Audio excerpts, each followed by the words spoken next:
Dobré ráno, je 6 hodin a už jsem asi 40 minut na trailu. Dneska mám v plánu minimálně teda ráno asi jenom 15,5 míle k silnici, na které budu stopovat do města Quincy, kde musím na poštu. Mám tam ten nový tripod a taky novou nafukovací karimatku, protože ta moje, co mám teď, tak ta uniká, takže se každý ráno probudím prakticky na zemi. Takže podle komentářů na GPSce i z té další silnice se špatně stopuje do města, a když už teda něco stopnu do města, tak se blbě stopuje i z města. Tak se zvědavý, jak to dneska bude probíhat, proto jsem si dneska dal cíl jenom těch 15,5 míle, protože jak to bude odpoledne. Každopádně už se nemůžu dočkat, až si dám nějakou kolu a něco normálního k jídlu, protože z těch čínských polívek už mi začíná být docela blbě, takže potřebuji trošku změnu. Včera jsem to zakempil docela brzo, takže jsem po delší době měl čas editovat videa přímo na trailu. No a zjistil jsem, že mi chybí nějaký materiál, takže nějaký pocit, že jsem si ho asi omylem smazal, protože jsem potřeboval místo v mobilu. Bylo to především ta část, kdy jsem šel z posledního kempu do města South Tahoe. Ušetřím vás detailů, byl tam všude sníh, takže je docela dost možný, že jsem snad ani nenatáčel, protože nebyl moc prostor, ale mrzí mě, že nemám žádný videa z města South Tahoe, protože to město samo o sobě je docela pěkný, takže škoda.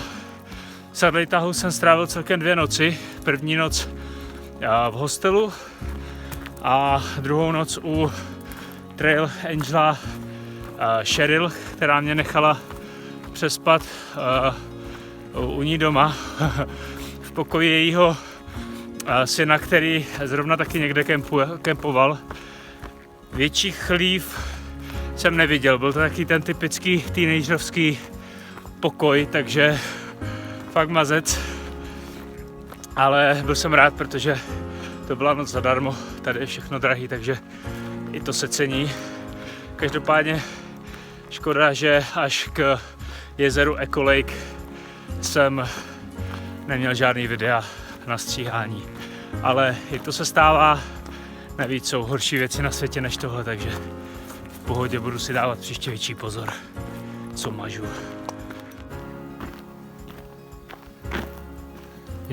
To jsou knížky, količka by nebyla, knížky, tyjo. Kdo sebou potáhne knížku?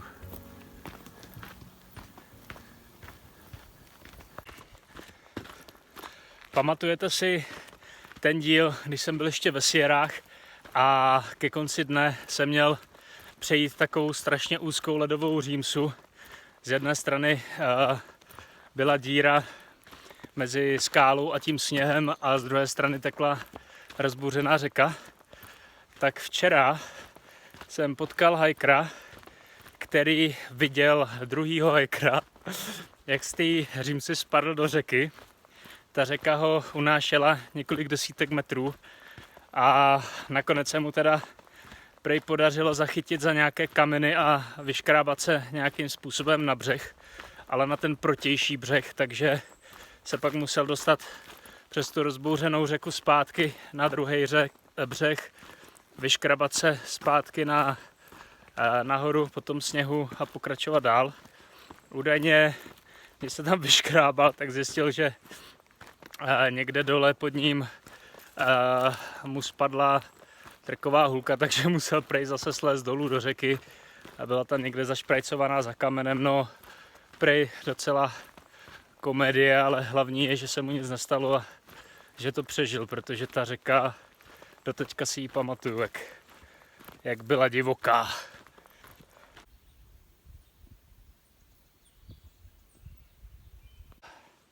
Tak ani tady nemám štěstí za stopem, protože ani tady nejezdí žádný auta. Už jsem tady asi 20 minut a projelo jedno nákladní se dřevem, které nemělo šanci zastavit ani kdyby chtělo, takže to vypadá, že budu muset jít 4,5 míle dál, kde je další silnice, už teda poslední, tak tam doufám, že stopnu nějaký auto, jinak jsem v pytli, protože na poště mám 2 balíčky.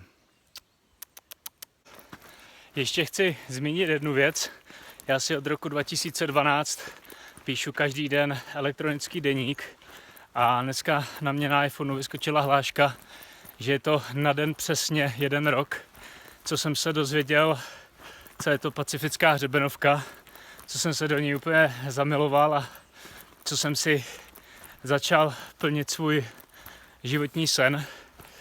Takže tím chci jenom říct, že pokud máte vy nějaký sen, tak se ho nevzdávejte, jděte si tvrdě za ním a on se jednou určitě splní.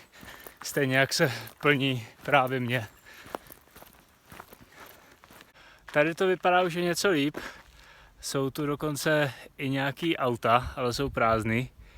A paní jediná, co tamhle parkuje, říkala, že bohužel do Quincy nejede, že jede opačným směrem, ale že bych tady měl mít větší štěstí než na těch 2 předchozích silnicích, tak budu v to pevně doufat, protože začíná být úplně strašný horko a není tady kde se schovat do stínu, takže doufám, že brzo někoho zastavím. Tak a tady dneska kempuju s takovýmhle krásným výhledem a s takovouhle krásnou maškarou na hlavě, protože tady asi miliarda brouků a úplně mě atakujou a už jsem na to neměl nervy, takže dneska po dlouhé době nasazuju síťku, ale sluší mi, co?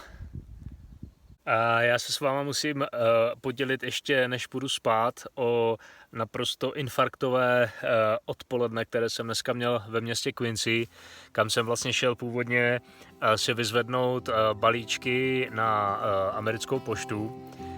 Měl jsem si vyzvednout malý tripod a stativ a ještě náhradní nebo novou nafukovací podložku na spaní.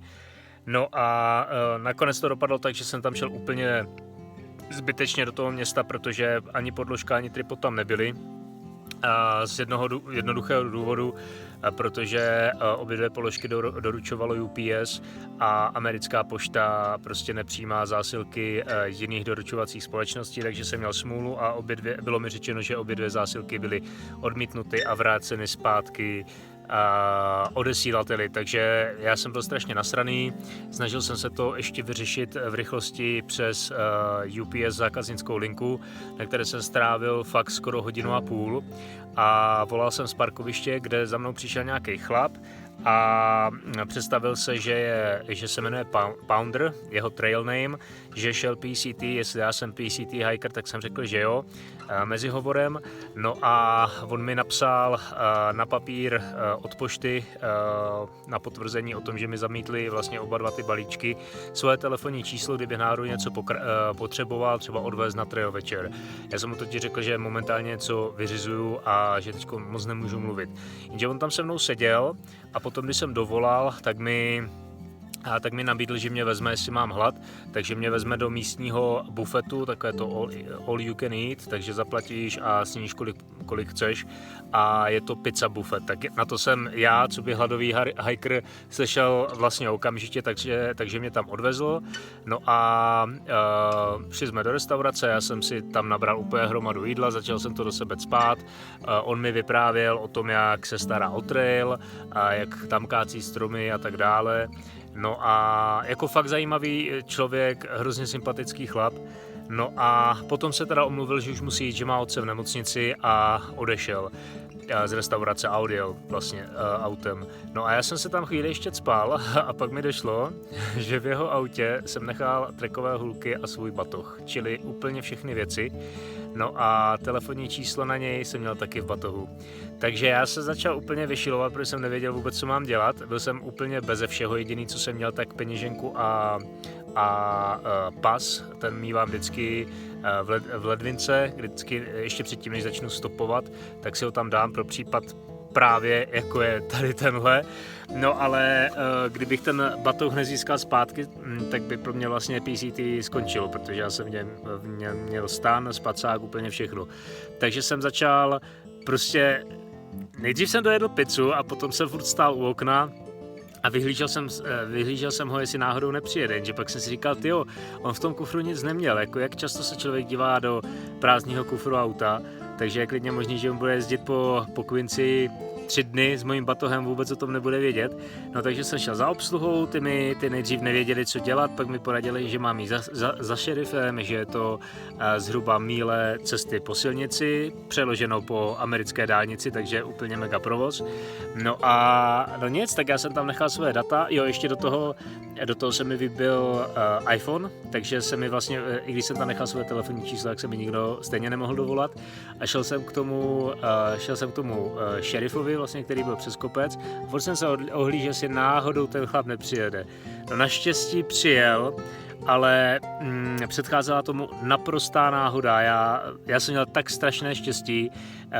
Jedna ženská vlastně z personálu té pizza restaurace šla z nějakého důvodu do centra města a viděla toho chlapa, jak sedí v autě a čeká na červené na semaforu, tak k němu rychle přiběhla, protože vlastně taky slyšela moji story a zeptala se ho, jestli náhodou to není ten, který přivezl hajkra do restaurace a náhodou nemá u sebe můj batoh, tak si to uvědomil a vlastně vrátil se do restaurace a v restauraci mu řekli, kde jsem. Takže naštěstí to dobře dopadlo, mám batoh, mám trekové hůlky, ale kdyby tomu napomohla úplná náhoda, tak asi jedu domů, protože bych byl úplně bez všeho, takže naštěstí to dobře dopadlo.